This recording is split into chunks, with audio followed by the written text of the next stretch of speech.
Good morning. Today I've got with me Danielle Robertson, the founder of Dr. Care Solutions. I could not be more proud to have you on board. Anyway, how are you feeling? Welcome. Thank you, Beck. Lovely to be here. Very excited to chat with you about your Heroes Month of Dementias. Excellent. And I'm excited for you to share your expertise and your knowledge, having worked in this space for more than 3 decades. And I know you took a really bold step in 2015 and established Dr. Care Solutions. So can you just tell me a little bit more about what Dr. Care Solutions is all about and what your driver and vision is for? Look, in 2015, I came out of working in our family business, Dial and Angel, after 28 years, and we sold that business. And I was approached by a financial advisor, actually, speaking with one of his clients. He said traditionally he would have advised the client to sell the family home and move into residential aged care.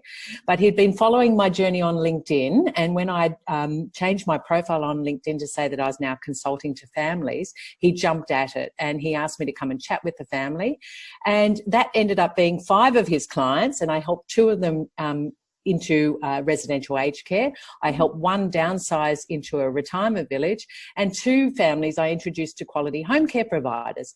And after a little while I was thinking, this is a business. People need help with the navigation of this complex aged care system. So that's how DR Care Solutions was actually born.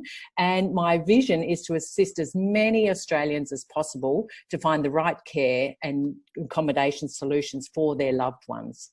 And how many people do you think you've assisted since establishing in 2015? Just over 200 families I've assisted, the majority with home care, about 30 into residential aged care, and 4 of those have been couples, and it's not been easy, and particularly those living with dementia. A couple of the couples have both had dementia. One was more severe than the other. Keep them together was really important for the family. So I've been able to do that and getting great outcomes. A lot of my clients have early onset dementia or, living with dementia or late onset dementia. So, I'm quite experienced with working with those people. And you have the capacity to work nationally? We do, yes. I've got 30 consultants around Australia, and we're looking at scaling this now. So there's a lot of interest in this space because of the complexity of the system, just to try and make if you've had no idea of how the aged care system works, it's quite daunting and it's stressful when you're already emotional, and just trying to get that right quality care is so important, and it's not easy. No, it's not at all. And if you're thinking about supporting people specifically diagnosed with dementia, what aspects of care do you provide expert advice on? Well, look, we help them register with My Aged Care. A lot of people have no idea what even My Aged Care is. Yeah. So we assist them to try and get as much government support and funding as possible. That's not always possible given the wait list for home care packages. Yeah. It's actually also supporting the carer. Yeah. So providing that resources and training and giving some guidance to the carer. I always say you've got to care for the carer, otherwise we've got 2 people we need to be caring for. Absolutely. So, I work with the carers and their families, so it might be the enduring guardian or power of attorney or the adult children, or sometimes they are the same people, to work with them to really understand their needs, their care needs, their physical care needs, their cognitive care needs, and their wants and wishes to try and get the right outcome. And given my length of service in the industry, 34 years is a long time to have been in the aged care and disability care industry. So to determine whether a client can stay at home, and that's my passion, is to keep people at home with good quality care. Sometimes that's not always possible, but we do our best to keep them at home with good quality care. And if not, we draw that line in the sand and then we find the right facility for that person. It might be a group home, it might be a residential aged care facility, or some other type of care option. And do you work, you obviously work quite collaboratively in that space with aged care homes nationally. Do you feel like some aged care homes are stronger in that respect in adopting that, or do you feel like there's areas where we could improve? there's certainly areas that people can improve, and there's good and bad in everything. You know, there's pros and cons. There's some great providers out there doing some fabulous work, and there's great care workers out there doing some fabulous work. So I feel that in a way with the Royal Commission, it's painted a bad light on the industry. So I think anyone that is in this industry needs to be talking about the good things that are happening. And look, everyone can improve. No one's perfect. Funding is a big part of it. Training is a big part of it, and trying to get the right people to do the work. It's all very well to say, look, we can throw money at it and get people trained, but they have to have that passion, they have to have that empathy, and they have to want to do it. It's not just a job. Absolutely. And it's that level of understanding. It's such a multifaceted problem that we need to start looking at as an opportunity to really collectively come together and understand it's not one fit for all. There's such a diverse level of understanding around what person-centered care is. How can we support that person with complex care needs? We really need to find a baseline understanding to support our workforce so we can retain them and attract the right workforce to be coming into our sector. That's right. And I mean, it's a bit like childcare in a way. They're doing one of the hardest jobs. Aged carers and child carers, they're doing one of the hardest jobs, and yet they're the lowest paid workers in Australia, which is really hard. I mean, I know that cleaners can earn more than aged care workers. Yeah. And that really needs to be rectified. So I think if we can work together as a society and a community to try and increase the profile and get really good quality people who want to make a difference, and almost like a groundswell project to try and get more and more people, whether they're from overseas, whether we're getting the kids from leaving school to actually go into this industry and talking to the schools and careers advisors about the benefits of going into the aged care sector, could make a huge difference down the track with this obviously tsunami of older Australians who are living with dementia and other terminally ill, illnesses and congenitive illnesses. So we need to be able to make sure that we've got the staffing to provide the top quality care that everyone deserves. Definitely, and there needs to be a much wider integration between industry experts, providers as such, and the education sector, because there's such a disconnect of what we actually need in comparison to what they're delivering in the courses. Yes, they need that baseline understanding, but they need that compassion. They need to have those interpersonal skills to effectively care for someone. I think we need to be assessing people before they start the training to make sure that they're the right sort of people. Why waste their time? Why waste their time training them and the money involved in training people if they're not the right sort of people, It's like medicine, that when they've changed it now that you have to go for an interview to get into medicine. Yeah. Because you need to make sure that you've got that bedside manner. I think we should be doing the same thing for aged care workers and disability care workers. Absolutely. So in saying that, what's one of your key frustrations, having been in the industry for this long, right now, that's happening right now? Look, there's a couple of things, and that is lack of good quality staffing for home care providers and also for aged care, residential aged care facilities. And I think that's going to be an ongoing issue, and it has been for many, many years. One of the other things that really is bugging me at the moment is the My Aged Care system and the website and the process for individuals as consumers to go through that process. I mean, I went through that my own father going through that process as a consumer, as well as somebody who knows the system and is a consultant working, with families, and the roadblocks and the headaches that we went through just to get some sort of assessment, and being assessed 3 times, and going over the same issues 3 times, and then not capturing the data from the first assessment to the second assessment to the third assessment, and having to repeat yourself. I think that, they've spent millions on this website. It's still, and that's why people come to me, because they can't figure it out. It's better than it was, but there's still a lot to be done. And I think just, if for those people that know exactly how the aged care system can work, that's still a roadblock. So I hope that, in the future that we'll have some sort of different platform for people to access. And it may be that the healthcare system and the aged care system need to be working more closely together, so they're more aligned, and it's an easier transition if someone is in a hospital or who has been to a GP, that it's a normal flow through, so that they know the process, and that we work very closely with both sectors, the healthcare and the aged care sector, to make things a little smoother. Absolutely, and they should be working more collaboratively together, because we're providing a level of care that is meeting complex care needs. Like, we should be working collectively together. I think we need to be doing something better than we are at the moment. I agree. And there's such clunky care systems in general accessing that. And it's not even just the physical services. Like you're saying, it's the digital services, having that family member go through that when they're already in an emotionally heightened state, looking for that for their mum or dad or their loved one. It's just, we need to make it easier. We've got providers that are coming up with innovative ways to help their consumers navigate the system, when the system should really be providing that and establishing that sense of comfort for them from the initial touch point. And I think people want that personalised service. They want a human. Yeah.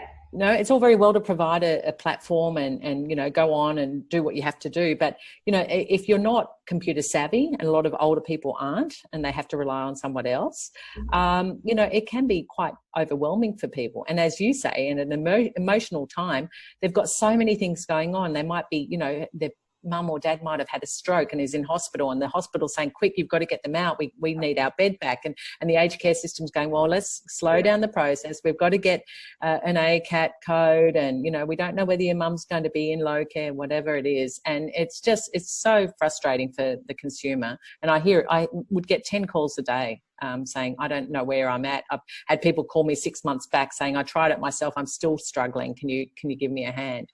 So, I mean, I do a lot of guidance without any charge whatsoever, just to give people a leg up to say, this is the process. If you get stuck, call me. So, you know, that's how I work.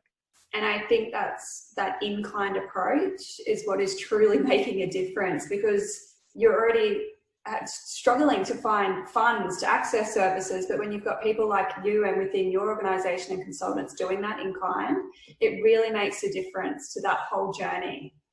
Yes, it does. It So does indeed. That's all right. So can you just follow a couple of 5 key points in supporting a person diagnosed with dementia and their family, whether it's in the environment or how they're delivering care? Actually, I've just written a blog on this and it goes out next week, but just not. So share that. So it's actually living in the moment and being present with your loved one who has dementia. So trying not to live in the past as such, but, you know, and saying what they used to be able to do. And so it's living in the present. It's actually reminiscing through photos and diaries and books, because most people living with dementia have great long-term memories. So it's actually going back with them and being patient and letting them, you know, talk to you and listening. Enable the person. Now, this enablement is so important to continue what they previously did. They can still help with cooking and washing, and if they did the washing previously and hung it up on the line, or doing ironing or cutting vegetables, going shopping, mixing with the general community and socializing, you know, in the community. I think that's really important. A lot of people stop. They think they've been given a diagnosis. Oh, my loved one's sick. Well, no, they're not sick. They've got a diagnosis, continue to live. So I'm really for the enablement. And when people do say, look, she sits in front of the TV all day, I said, well, are you asking her to assist you? No, because she's sick. So it's just changing the way of people thinking about dementia.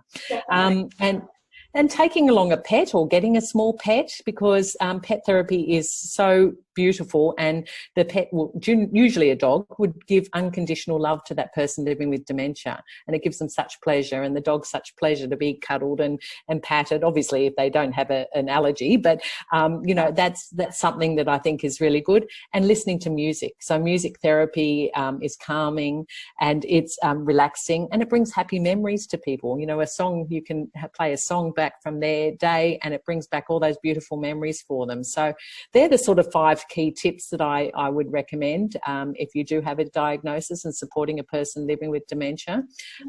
So, you know, that leads on to, you know, living with my own dad who had vascular dementia as well. So I've lived and breathed my job.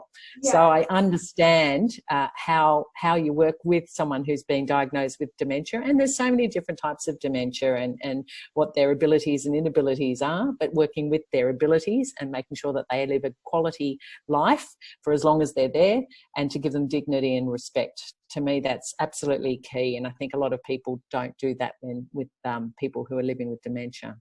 Absolutely. They're such practical tips. And so easy to implement. And if we don't try, we actually don't know what that person has experienced. So living with them with this condition is pivotal to giving them quality of life.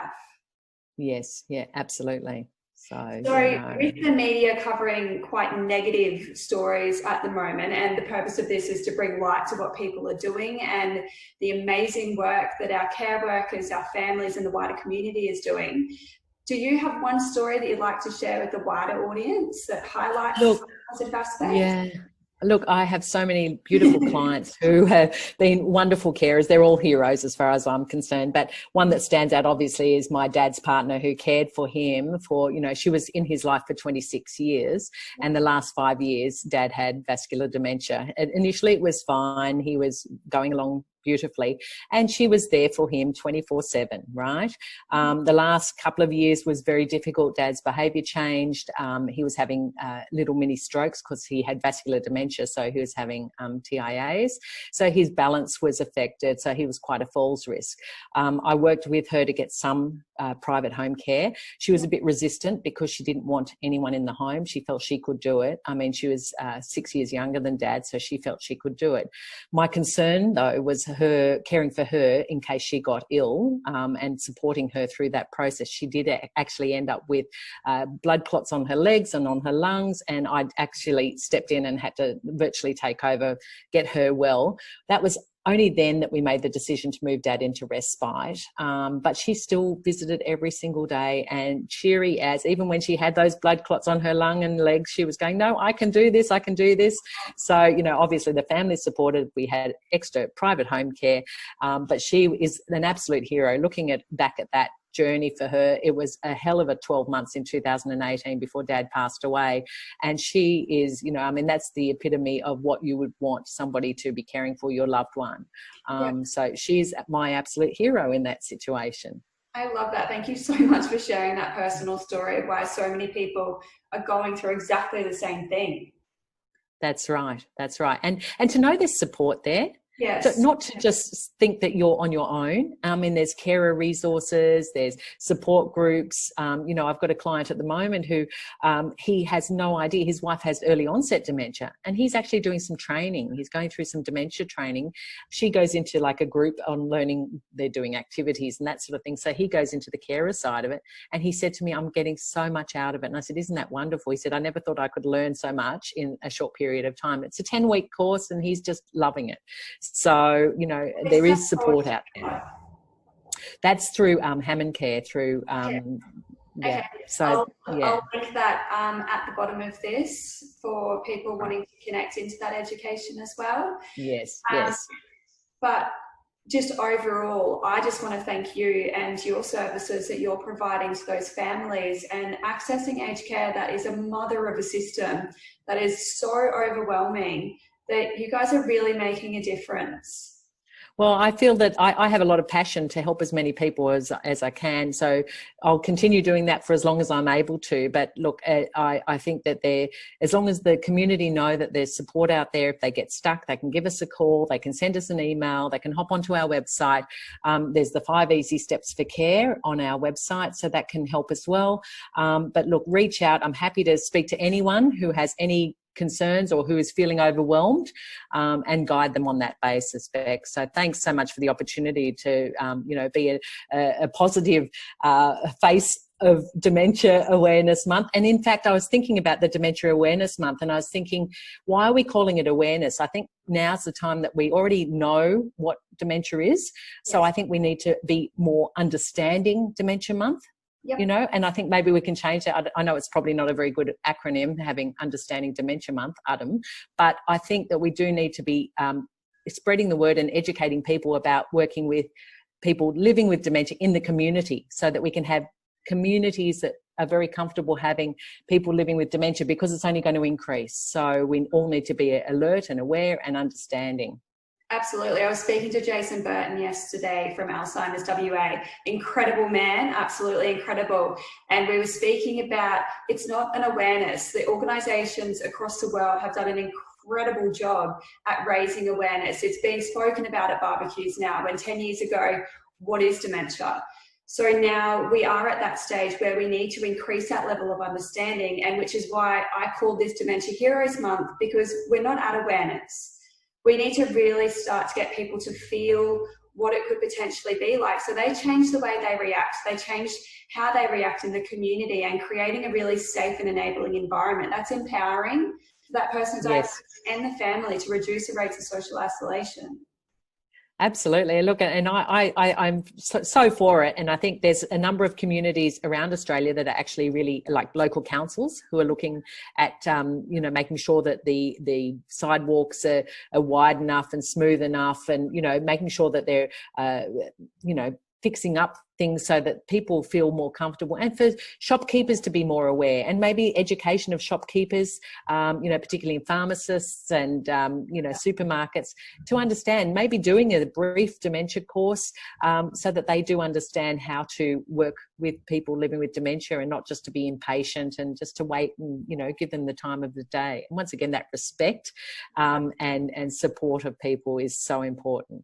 Absolutely. All right, well, we're going to do a 1-minute fact find with you, and to get to know a little bit more about Danielle. Don't be nervous. Okay, what was the nickname your parents used to call you? Doll. Doll. Scale of 1 to 10, how good of a driver are you? Or 8. Oh, that's all right. At what age do you want to retire? Never. That's 3 people that have said that now. If you had a superpower, would it be invisibility or super strength? Super strength. Oh, I like that. What's your favourite carb? Beer, bread, pasta, rice, or potatoes? Potatoes. What's your favourite junk food?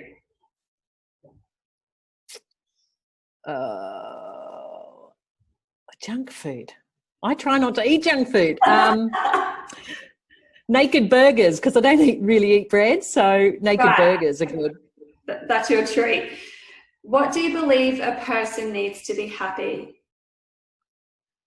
Support, love, care, touch. All of the good stuff. Thank you, Danielle. I'm asking everyone at the end of this if they could leave one thing with a wider audience, what would it be? Communicate, listen, and respect anyone that you come into contact with. It's not just about those living with dementia. It's actually just about being nice. It is. It's really, it's kindness that is going to change what we do. Yes. Yeah. So that's my tip for today. Thanks, Danielle, and thank you for establishing your business and helping people all across Australia and families. My pleasure. Thank you. Thanks.